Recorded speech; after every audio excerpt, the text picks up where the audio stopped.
स्वागत है आपका भीम न्यूज इंडिया, देश के सबसे प्रमुख और विश्वसनीय चैनल में।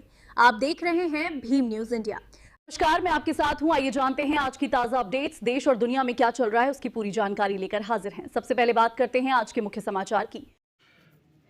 मैं हूं आपका दोस्त विनय कुमार सिंघल। कोटा में एक बड़ा कार्यक्रम हुआ। कार्यक्रम संयुक्त मानव अधिकार एवं भ्रष्टाचार विरोधी सामाजिक न्याय संगठन द्वारा आयोजित किया गया।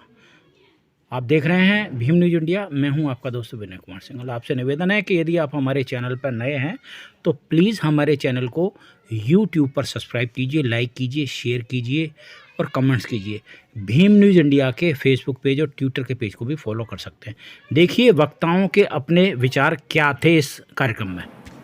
हमारे साथ हैं राजस्थान प्रदेश दलित मुस्लिम एकता मंच के प्रदेश अध्यक्ष जनाब अब्दुल लतीफ़ आरको साहब। स्वागत है भीम न्यूज इंडिया में। सर, आप बताइए, आज इस कार्यक्रम में आप जो शिरकत कर रहे हैं, इसका मेन मकसद क्या है? साहब, इसका मेन मकसद ये है कि लोगों को जानकारी संविधान के बारे में, उनके हक के बारे में जो नहीं है, उसकी वजह से उनका शोषण होता है। उस शोषण को किस तरह से हम रोक सकते हैं, जब तक हमें जानकारी नहीं है कि हमारा हक क्या है। इसलिए हर जगह हमें कहीं ना कहीं किसी न किसी कमज़ोरी की वजह से, जानकारी कानून की नहीं होने की वजह से ये सारी दिक्कतें आती है। तो यहाँ सभी जगह के लोग आए हैं और सभी धर्म के लोग आए हैं। ख़ास तौर से कमज़ोर, गरीब, अनपढ़, ऐसे लोग जो अपने हक को पहचानते भी नहीं हैं, जानते भी नहीं हैं, उनका जो शोषण होता है उसके खिलाफ लड़ाई लड़ी जाएगी इस संगठन के माध्यम से। हजरत, एक बात बताइए, आप संविधान की बात कर रहे हैं जी। वस्तुस्थिति ये है कि हिंदुस्तान की आइन आज तक इस संविधान के बारे में समझ नहीं पाई है। यही कारण है कि जो मर्जी है उसकी व्याख्या उसी हिसाब से कर लेता है। फॉर एग्जाम्पल, अभी सुप्रीम कोर्ट ने एक यूजीसी बिल पर रोक लगाई।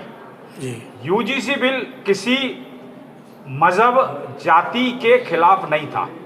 वो था एसटी, एससी, ओबीसी, माइनॉरिटीज और ईडब्ल्यूएस। ईडब्ल्यूएस में सामान्य वर्ग के लोग भी आते हैं। फिर भी सुप्रीम कोर्ट ने अपने तरीके से उसकी व्याख्या करके उस पर स्टे कर दिया, जबकि सुप्रीम कोर्ट के आदेश से ही ईडब्ल्यूएस का नियम बना था। क्या कहेंगे इसके बारे में? इसके बारे में मेरा ये कहना है कि देखिए, यहाँ आज इंसाफ में भी हमें ऐसा लगता है कि हम लोगों के साथ इंसाफ नहीं हो रहा है। सुप्रीम कोर्ट के बहुत से फैसले इस तरह के आ रहे हैं कि जो सरकार के दबाव में कहा जा सकता है।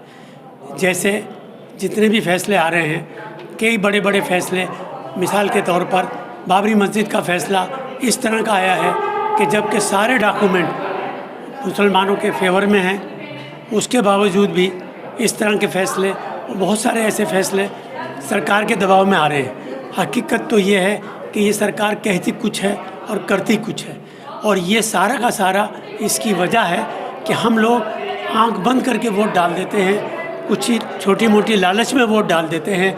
हम अपना हक समझ ही नहीं रहे हैं कि हमें वोट किसको देना चाहिए, किसको जिताना चाहिए, किसको कुर्सी पर बिठाना चाहिए। आज हमारी ही गलतियां हैं कि हमने ऐसे लोगों को कुर्सियों पर बिठाया कि जो आज हमारा, अगर 10 रुपये का भी कोई सामान खरीदते हैं तो उसमें से 6 रुपये सरकार लेती है, सिर्फ 4 रुपये का हमें माल मिलता है। तो आज ये जुल्म जो हम पे हो रहा है, ये सिर्फ इसलिए हो रहा है कि हम संविधान के बारे में जानते नहीं हैं, आवाज़ उठाते नहीं हैं, संविधान के बारे में पूरी तरह नॉलेज नहीं है। ये हमारी सबसे बड़ी कमज़ोरी है। इसलिए हम चाहते हैं कि हर आदमी को संविधान का ज्ञान हो, अपनी हक की लड़ाई लड़ सके और मिल के लड़ सके। हमें इन्होंने जातियों में बांट के, जातियों में लड़ा के, हिंदू मुस्लिम बात करके, हिंदू मुस्लिम नफरत पैदा करके और ये राज चला रहे हैं। चाहे कोई सा भी राज चला रहा है, चलाने वाले जो भी हैं वही नफरत फैलाने के जिम्मेदार हैं। इसलिए हम अब सभी समाज के लोगों को इस बात कह कर के जगाना चाहते हैं कि जागो, होश में आओ, तुम्हारे क्या कर्तव्य हैं और तुम क्या कर रहे हो। ऐसे लोगों को जब बिठाओगे तो तुम्हें यही दिन और यही तरीके और यही चीज़ें देखने को मिलेगी। इसलिए इलेक्शन के वक्त हम सरकारें बदल सकते हैं, हमारे वोट में इतनी बड़ी ताकत है, लेकिन अगर हम समझेंगे ही नहीं तो वोट गलत जाएगा और ऐसे लोग आ जाएंगे जो हमारा शोषण कर रहे हैं। जनाब, विचारधारा की लड़ाई है जी, विचारधारा की लड़ाई है। इस मामले में हमारा ये कहना है कि जब हिंदू मुस्लिम वाली बात आती है तो इसमें अक़लियत के लोग, जो मुस्लिम लोग हैं, उनके अंदर भी बहुत बड़ी कमी है। हिंदू शब्द सुनते ही वो सबको ही हिंदू समझते हैं, जबकि हिंदू धर्म में एक बहुत बड़ा तबका है जो किसी कट्टरपंथी विचारधारा को डिनाई करता है जी। उसके बाद भी अल्पसंख्यक समुदाय के लोग सिर्फ एक ही बात समझते, हिंदू, वो हिंदू है, वो हिंदू है। इसके बारे में आप क्या कहोगे? देखिए, सबसे पहले तो ये हिंदू कोई मज़हब ही नहीं है। ये गलतफहमी है लोगों में कि हिंदू कोई मज़हब है, बल्कि ये सारी की सारी जो बातें हैं, ये सारी की सारी जो बातें हैं कि गुमराह करने के लिए ये सारी चीज़ें पैदा की जा रही हैं। और जहाँ तक सही बात तो ये है कि यहाँ जो अपने आप को हिंदू कहने वाले अगर कोई हैं तो वो मनुवादी हैं, और इन मनुवादियों ने ये जाल फैलाया है कि हम इसको हिंदू लफ्ज़ लेकर के और 80% को हिंदू कहने पे वो मजबूर कर रहे हैं, जबकि हकीकत ये है कि हिंदू नाम की अगर कोई आदमी अपने आप को मानता है और कहता है तो वो 2.5-3% मनुवादी हैं, और इसी तरह से कुछ ठाकर हैं, कुछ और हैं, तो कुल 15% ऐसे लोग हैं जो हिंदू की परिभाषा में आते हैं।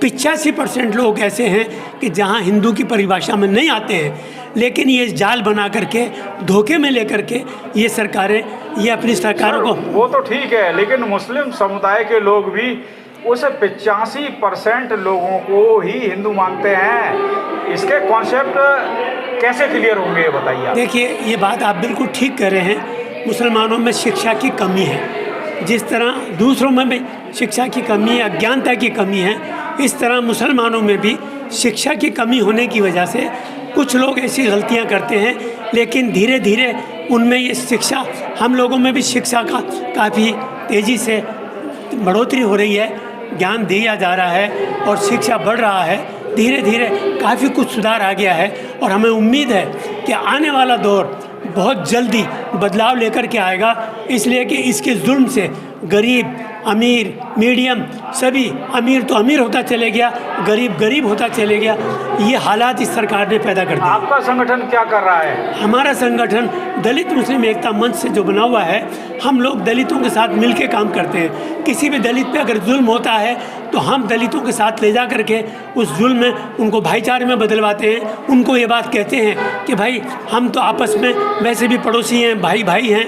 ये चंद लोग मनुवादी हमें लड़ा करके हमें एक दूसरे से दुश्मन बनाते हैं और हमारे खिलाफ ही आपस में मुकदमे बनते हैं। इसलिए इनके धोखे में मत आओ। आप आपस में भाईचारे के साथ हम उसको मामले को निपटवाते हैं, भाईचारा।